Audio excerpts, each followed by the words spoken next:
I am Callum from Time Valley Motorhomes, and this is the handover of the Bailey Adamo 69/4. I have to start the walk round on the driver's side of the motorhome first. Open your cab door. In here you'll find your tyre pressures for your tyres and your tyre size in bar and PSI. You've also got your vent here for your Truma boiler. So this gives the location of the boiler on board the vehicle, so it's underneath your bench seat at the front here. And then normally you just have two propane gas bottles, but this customer's added gas flow, which is a refillable system, and you refill via the filler here in the skirt. So you go to your local LPG station that sells gas, get the filler, twist the nozzle onto the bayonet fitting, pull the trigger back, and then press the button on the display until it won't take any more. And I went and filled this up earlier, and from empty it took around £26 to fill. Remember, these orange, or should I say yellow toggles, turn your bottles on and off, so the plus and the minus, you can turn them on and off. And you do have your gauge, so you can see how much gas is on board at any one time. But always make sure they're turned off and they're strapped in before you start travelling. So at the back, behind the driver's wheel, you've got your handle here for your waste. So normally on the way out of your site, you'll drive over a grid, pull your handle and deposit your grey water out, because you don't really want to be driving around with this, as it'll add weight to your vehicle and impact your payload. At the back of the motorhome, you've got your high level brake light and your reversing camera and your Yamaha Pro C bike rack. So this can carry two bikes. Lock your wheels in using the straps, and then these would go on your crossbars. And then we always recommend putting some bike lock around the bike frame and the bikes, just to make sure they're safe when they're on the back of the motorhome.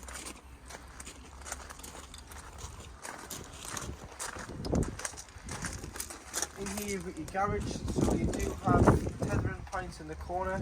You've got your forward tool kit there. You've got a 12 volt and a 240 socket, and it is heated via the Truma heating with a light here as well. So you've got an on-off switch for the light. If you lift this compartment forward, you've got a bit of storage and you've got your freshwater tank. So if you remove the blue cap on the freshwater tank, in there you've got a plug, so that's how you drain off your fresh water.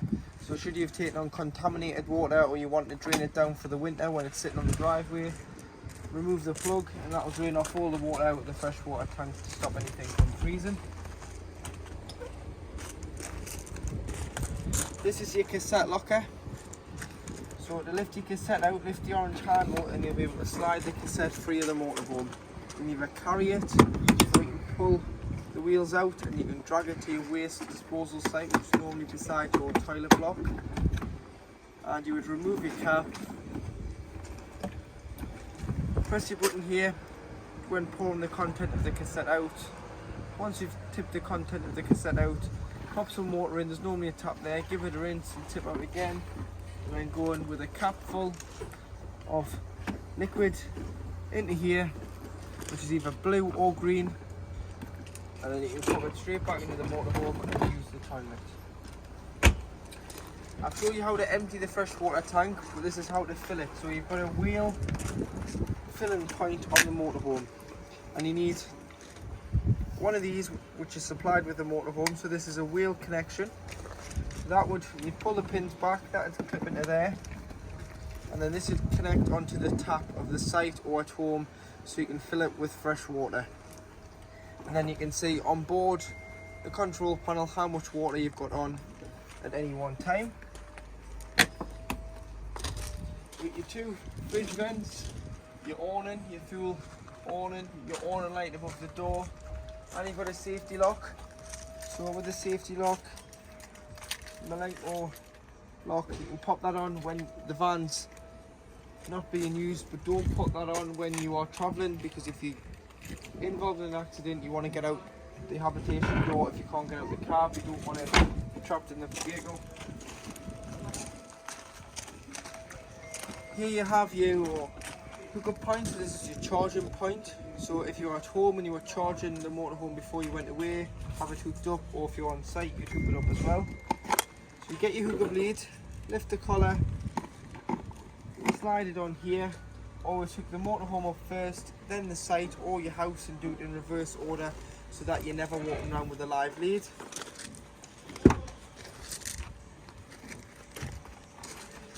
Diesel filler, which is a capless system, so just pop your diesel nozzle in there and you'll be able to fill it with fuel. And then underneath, because it's a new Euro 6 compliant engine, it's got AdBlue. The AdBlue on a Transit is around 20 litres, and all you need to do is, once the light comes on, to tell you your range, so you'll have a 1500 mile range on there when the light comes on. Otherwise it'll do 5,500 normally. Go to the petrol station, you can buy it on the pumps, you can buy it in the drums, and you can fill your AdBlue tank up.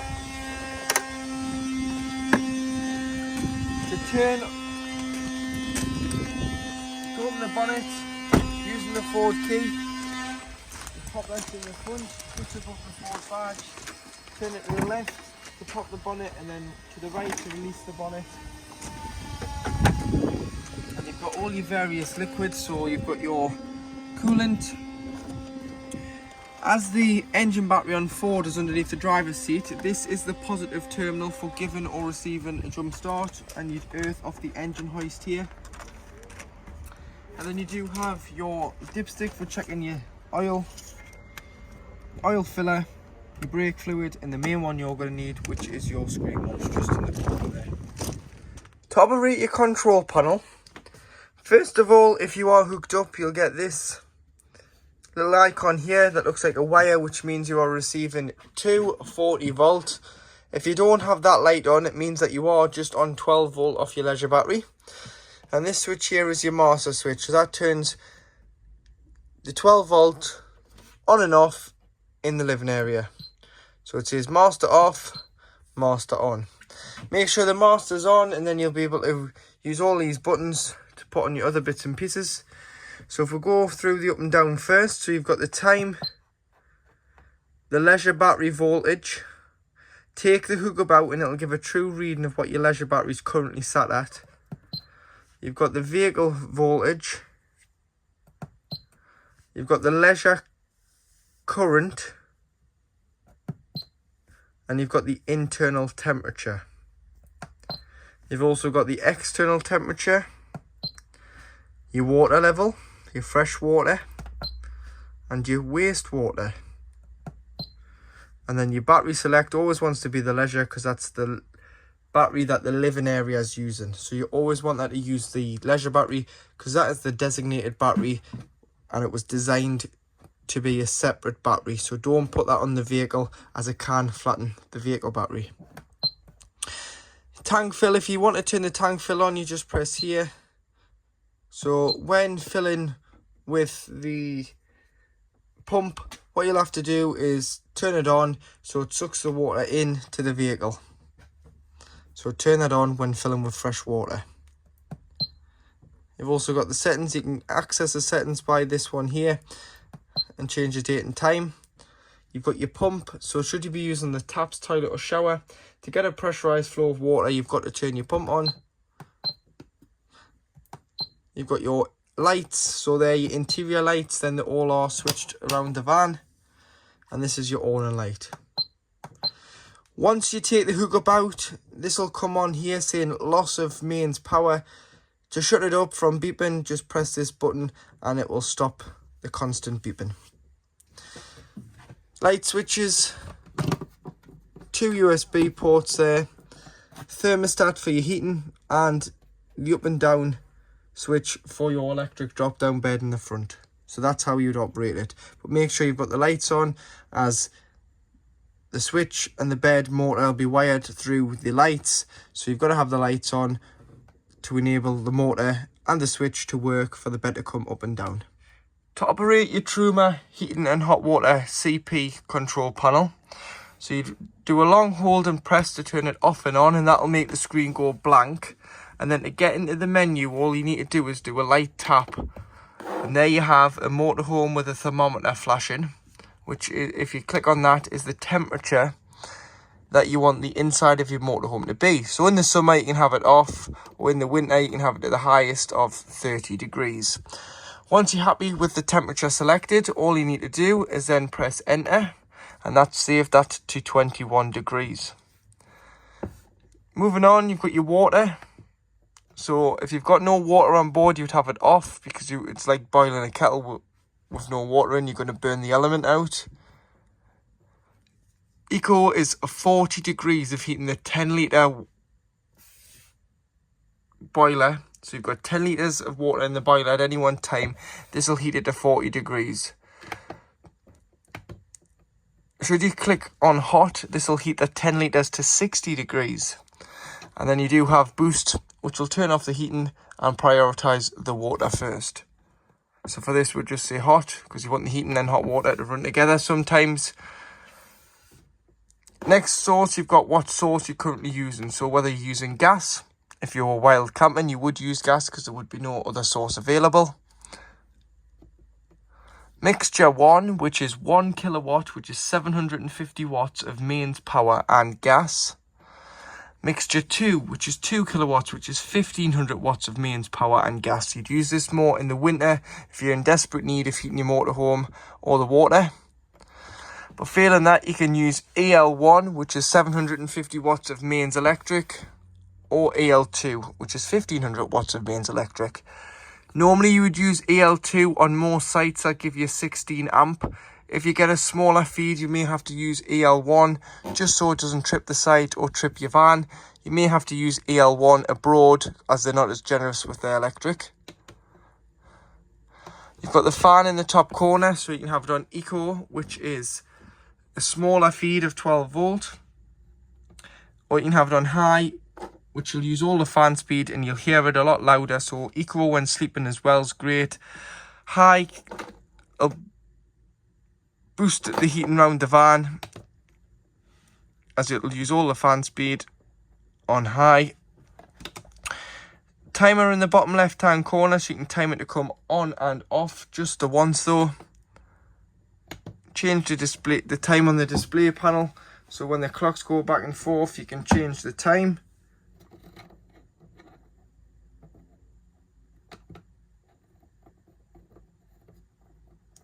Like so.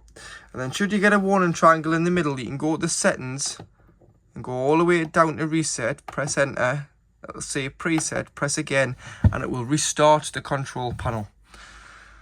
So that it'll clear any fault codes, and you can then go in and set the temperature, the water, the energy source and the fan speed all again. In the kitchen area, you do have 3 gas burners, 1 electric hot plate, which is this one here, which works on mains voltage. So you've got to be hooked up for that to work.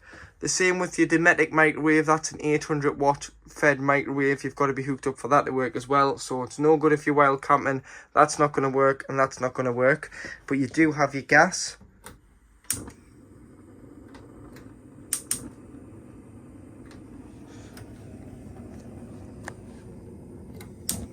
So there's all 3 gas rings away. Once you've had them on, the same with the electric hot plate, allow it to cool down so it's cool enough to touch before you do put the glass lid down. Otherwise, you can shatter the glass lid if it's too hot. So make sure it's cold enough before you put the cooker hood down. Underneath, you do have your grill. So this one's your grill.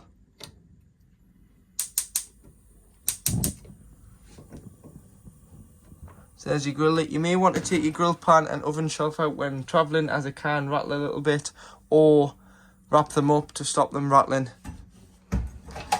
And then underneath you do have your oven.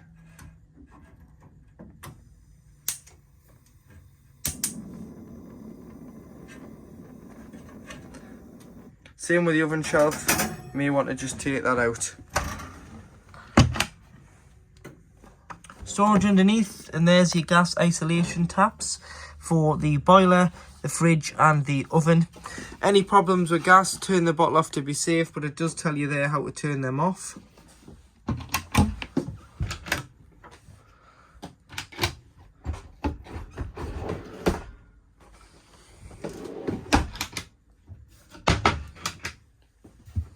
catches underneath the bottom there. There's the microwave main plug should you need to isolate it, and you do have some more storage. To operate your Fedford fridge, you turn it on and off here, and then you press the square button, and you can see it says A, and it's got a picture of a plug. So A stands for automatic energy selection, so EAS for short. And what that does is it picks out the best source available to the fridge at any one time. So at the moment the gas is open, but we're hooked up. It's when to hook up there, as you've got a picture of a wire which is mains 240 volt, as it knows not to waste the gas. Should I unhook the vehicle now, it'll go over to gas and it'll self-ignite on gas. Should I then start the engine, it'll go at the battery setting, which is this one here. It'll illuminate. The battery setting is only working when the engine is on. It isn't off your leisure battery. So make sure that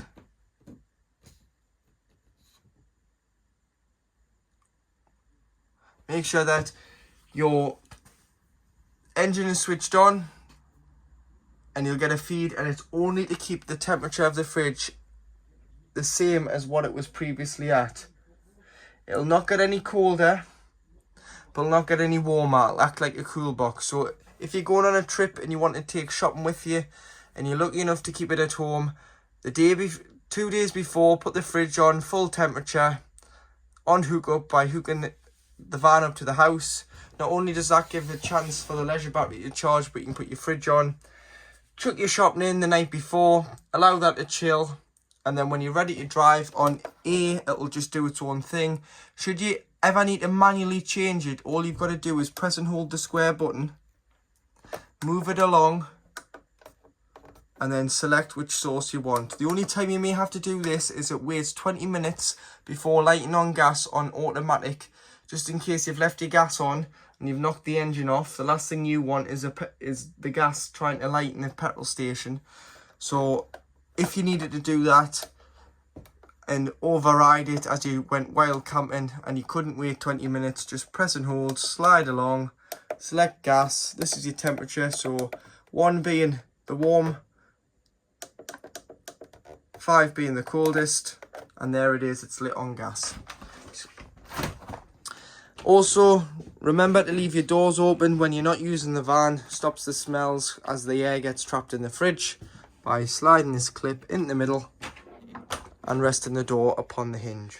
Across the back of the motorhome, you've got your washroom, which is very similar to the Chasson 640, which is a good spacious washroom. You've got your large wardrobe with hanging rails, ladder for the bed, and some infill cushions. You've also got your telly aerial. So you've got a booster here, which is an amplifier. So you can go min and max on the signal. So should it be too strong and it's pixelating, just pull it down, or should it be too weak, just slide the booster up to get the perfect picture. If you're still struggling, then what you can do is you can readjust the aerial. So loosen this white nut off here, push the stem up, tighten the white nut, and then this will direct the aerial on the top of the roof by laying it down from side to side to get the best signal it can in your area. But a tip is just to look where the other motorhomes and caravans are pointing, and before you travel off, pull it in and tighten the nut up so that the aerial isn't going to get damaged when you're traveling by the wind. You've also got access to your garage in the back.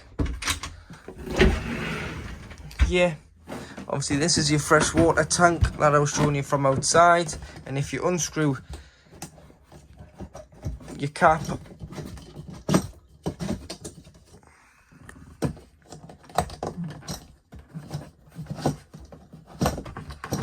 lift that off, you can see that you've got a plug on the chain here for draining your fresh water off, which you want to do in the winter. Especially don't leave any water line in it in the winter, because it can freeze, cause some damage to pipes, and it's not covered under warranty. You also want to drain off your waste and your boiler, which I'll show you where your boiler is. But to operate your toilet, what you've got to do is, on the back of the toilet, you've got a blue button. The blue button is your freshwater flush, so make sure your pump's on. You'll be able to press and hold the blue button. You'll get some freshwater flush. So always flush the toilet before you use it and put a little bit of water in, as it helps the seal stay lubricated between the toilet and the cassette. And then before you use it, you want to open the blade. And to do that, you've got a grey lever on the front of the toilet. You want to slide that to your right hand side, so away from you. It opens the hatch. You can use the toilet. You can give it a good flush after use, and then you'd bring this back to the left. If you've bought the blue and the pink in a twin pack, obviously this doesn't take the pink because it doesn't have a separate header tank. Your header tank is just fresh water on this motorhome, but what you can do is you can get an empty spray bottle, dilute some pink with some water, spray the bowl. It'll clean the toilet, it'll give a nice smell in the washroom, and you can give it a good flush at the same time, and it'll clean the toilet. Once the cassette does indicate it's full, you'll get a couple of green lights under here just to say it is full, and it's time to change it. Top it up with chemical. Toiletry cabinet, toilet roll holder. Your pump kicking in, you just push the plug in and out.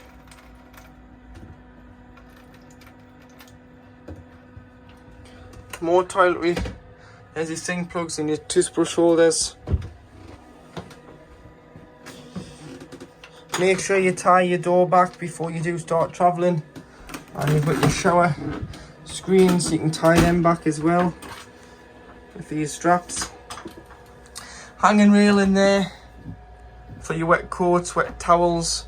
If you've been caught in the rain, hang your coats in there, shut the door, they'll dry out in no time. And also, when winterising, you want to unscrew your shower head from your hose, because you can see there it's got quite a loop in it. Lie that in your shower tray, and it'll stop any water from potentially freezing in your shower hose. So on the switch here, you have your table, sorry, not your bed. Your bed's up there. That's your table, so if you press and hold that, you'll be able to drop the table down.